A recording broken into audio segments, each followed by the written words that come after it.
Raising animals to eat is the most inefficient, wasteful, and environmentally destructive method of producing food imaginable. This may surprise you, but we grow far more food to feed the animals we eat than we grow to feed ourselves. Farm animals consume 80% of American corn, 80% of American grain, and over 95% of American oats. 87% of our total agricultural land is dedicated to raising the animals we eat. That's almost half of the entire land mass in the U.S. Almost 90% of deforestation is due to our appetite for beef. To date, over 260 million acres of forest have been destroyed to provide cattle with grazing land, and another acre disappears every 8 seconds. The massive amount of crops grown to feed livestock and water pastures consumes over half of the fresh water supply in the U.S. It takes 12,000 gallons of fresh water to produce just 1 pound of beef versus 60 gallons to produce a pound of potatoes.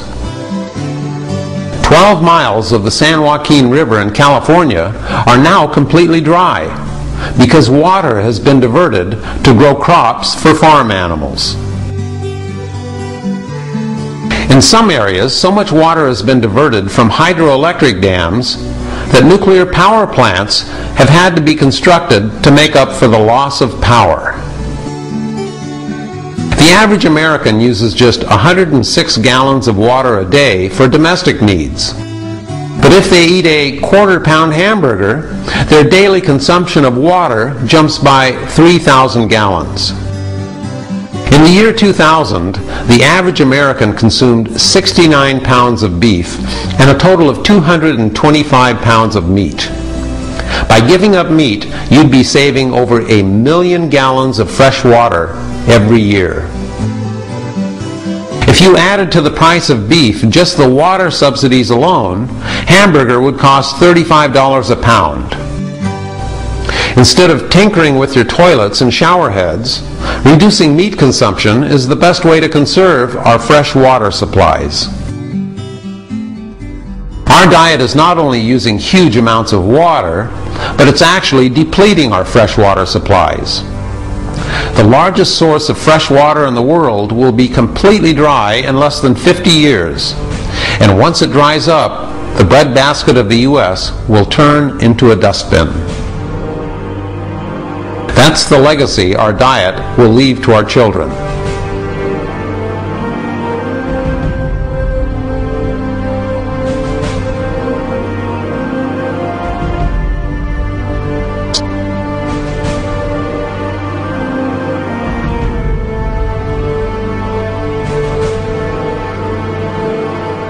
Eating animals not only consumes half our water, but their excrement pollutes the other half.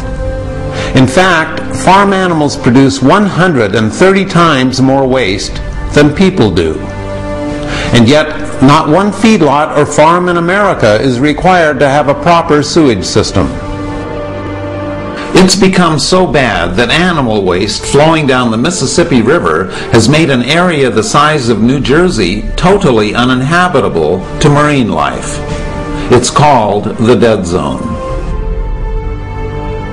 E. coli, Salmonella, Listeria, and all the other fancy scientific names used to describe food pathogens all boil down to the same thing for the consumer. There's animal excrement in your food. It's become so bad that E. coli is now the leading cause of kidney failure among American children. Modern meat is so burdened with animal waste, you could actually clean it in your toilet. It's safer eating a carrot anywhere but in your kitchen, if meat has been there. Packaged meat now carries a warning label telling consumers to wash everything that's even come into contact with meat. The reason you have to cook it so long is to make sure the animal excrement is safe for you to eat.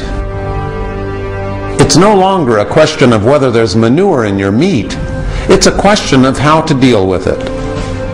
The meat industry's answer is not to get rid of it, but to nuke the whole package with radiation. Now, all you have to worry about is getting used to the taste of a mouthful of dead bacteria from fried farm animal feces.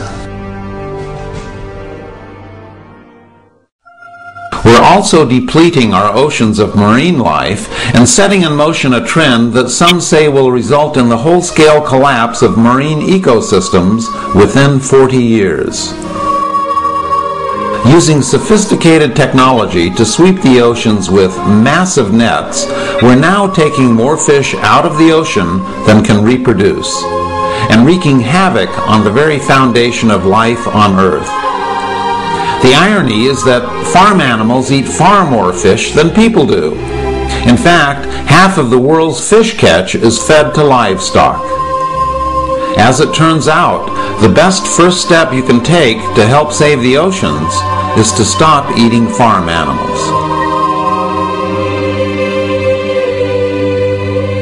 We're also losing our biological diversity because of our appetite for beef. For decades, the U.S. government had a program designed to totally exterminate wolves in order to protect cattle. Currently, the U.S. government slaughters 1.5 million animals every year to protect cattle. This is yet another government subsidy that benefits a few large corporations. These are just some of the victims.